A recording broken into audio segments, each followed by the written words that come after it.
जय यीशु, जय यीशु। मेरा नाम अमृताइन।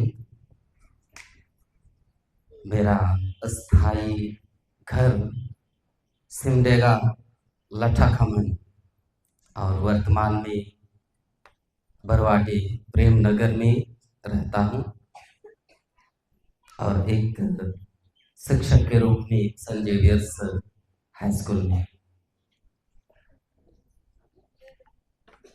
मैं यहाँ पर स्टेज देने के लिए धन्यवाद करता हूँ पिता परमेश्वर को।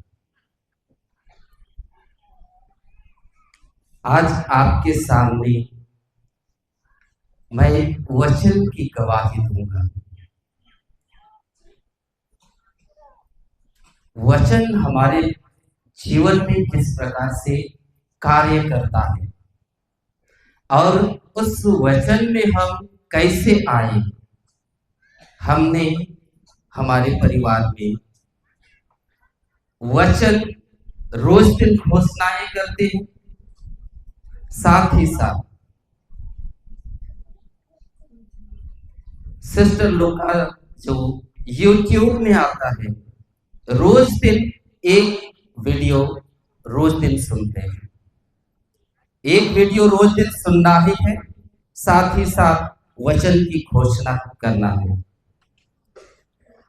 परिवार में अभी हम लोग पति पत्नी और 2 बच्चे हैं और समय की कमी है, लेकिन भी वचन की घोषणा कब कब करते हैं।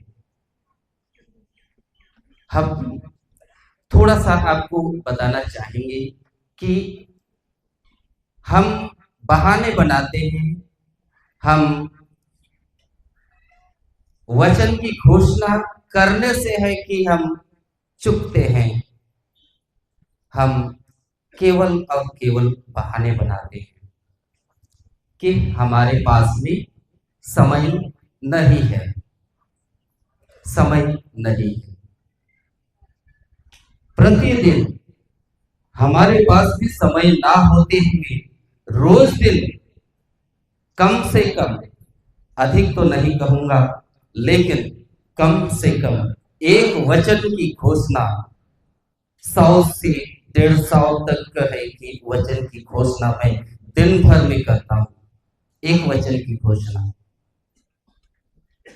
एक वचन की घोषणा मैं 100, 150, 200 तक वचन की घोषणा लगातार करता हूं।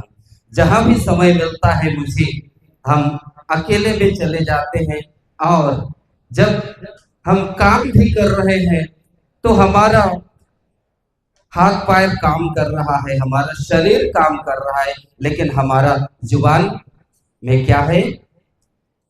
ईश्वर का वचन। और उस वचन की घोषणा लगातार लगातार बिना रुके करते जाइए, करते जाइए।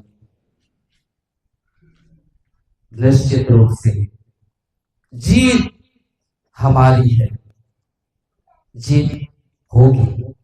सिस्टर ने आपसे कहा कि उस दीवार पर हथौड़ा तब तक मारिए, तब तक मारिए जब तक वह दीवार टूट ना जाए, गिर ना जाए। और उस वचन के द्वारा हम उस शैतान को, समस्या को हम दूर भगा सकते हैं। बीमारी, चंगाई, ये हमारे चुटकी का खेल हो गया है। बीमारी और समस्या हमारे लिए बाएं हाथ का खेल हो गया। ये आप भी कर सकते हैं, ये वचन की घोषणा के द्वारा। कभी कभी इस वचन में रहते हुए समस्या हमारे ऊपर निश्चित रूप से आता है। समस्या नहीं आता है सो बात नहीं, समस्या निश्चित रूप से समस्याएं आती है। और कभी कभी बिना वजह का आप घर में देखते हैं पति पत्नी के बीच में जरा सी कोई कारण नहीं होता है, कोई कारण नहीं होता है, लेकिन जरा सी नासमझी की वजह से या हमारी आवाज में हल्का सा ऊपर नीचे हुआ, शैतान देखिए कैसे घुसता है वहां पर। और उसके बाद में पत्नी हल्ला करना शुरू, हल्ला करना शुरू। लेकिन पत्नी कितनों भी हल्ला करे उससे कोई मतलब नहीं, उसको जितना हल्ला करना है हल्ला करने दो। आज मेरी पत्नी बैठी हुई है यहीं पर, जब बातें होती है ना समझी आती है, जितना हल्ला करना है हल्ला करने दो, और हम कान बंद करके बहरा बनकर अपना काम करते जाए। और उसे हम किससे हराते हैं? वचन से। जब वो हल्ला करने शुरू करती है तब हम उसका वार कैसे करते हैं? वचन से वार करते हैं। यीशु के शक्तिशाली नाम पर अपनी पत्नी का नाम लेते हैं और कहते हैं कि यीशु के शक्तिशाली नाम पर जगरानी बांग्ला के शरीर के हर एक अंग उसी तरह पूर्णता में कार्य कर रहा है जिसे ईश्वर ने कार्य करने के लिए तैयार किया है। लगातार लगातार लगातार लगातार वचन बोलते रहते हैं। उससे हम जुबान पर जुबान लड़ाई नहीं करते, केवल उसके लिए हम वचन बोलते हैं। इसलिए आप भी कर सकते हैं, आप भी वचन की घोषणा कीजिए और विश्वास में आगे बढ़िए। केवल ये 2 दिन 4 दिन हमारे लिए काफी नहीं है, ये हमें विश्वास में बढ़ने के लिए निश्चित रूप से हमें सभाएं करनी चाहिए। लेकिन हमें जो अधिकार दिया गया है वचन में, बीमारी हमारे बीच में आती है। एक छोटा सा बीमारी के विषय में बताना चाहूंगा। जब बच्चे सर्दी खांसी हो जाते हैं तो हम बहुत जल्दी दवा लेने का प्रयास नहीं करते हैं, और जैसे ही सर्दी खांसी शुरू हो गया वचन की घोषणा शुरू कर देते हैं। वचन घोषणा करते करते वह सर्दी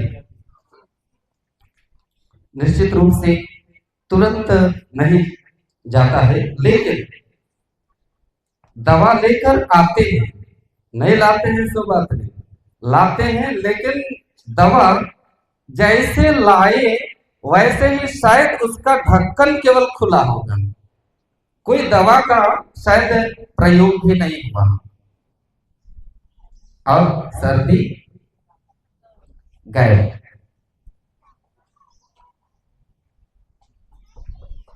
लूकस का सुसमाचार अध्याय 10 वचन संख्या 19 में कहा गया है, मैंने तुम्हें सांपों बिच्छुओं और भैरी की सारी शक्तियों पर क्या किया है? अधिकार दिया है। इसलिए आज हमारा जो छोटा सा परिवार, और बहुत लंबा नहीं बताऊंगा मैं, केवल अभी का केवल बताऊंगा, चंगाइयां क्या हुई नहीं बताऊंगा, बहुत सारी चंगाइयां हो चुकी है, और ये केवल हम वचन की घोषणा केवल बताएंगे। जिस प्रकार से अभी आपने सुना कि वह पृथ्वी के हर एक वस्तु वह ईश्वर के शब्दों से निर्मित हुआ, उस शब्द के द्वारा, शब्द में सामर्थ्य है, उस शब्द को कहकर हम अधिकार ले सकते हैं। मैंने भी इसका विश्वास के साथ कहता हूं कि उन जब एक छोटा सा घटना, एक एक बार मैंने बरियल के लिए गया हुआ था और इतनी जोर से है कि पानी आने वाली है, चारों तरफ है कि एकदम काला बादल छाए हुए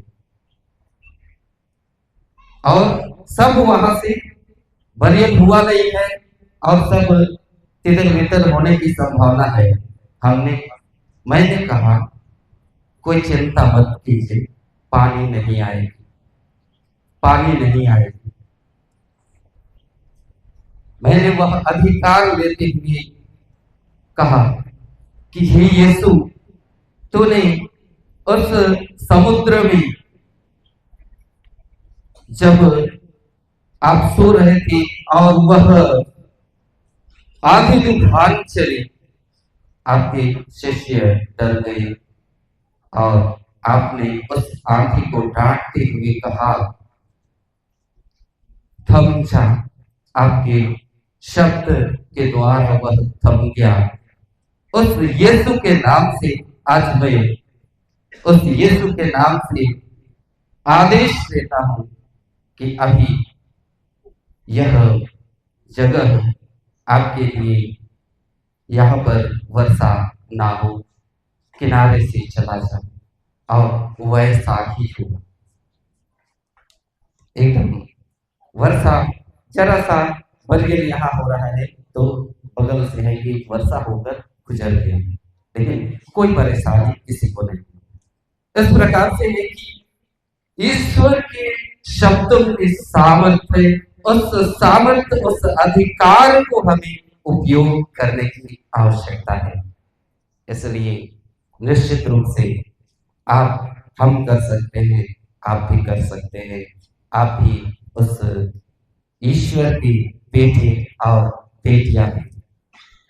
हम अपने बातों को यहीं पर विराम करेंगे। बहुत बहुत धन्यवाद।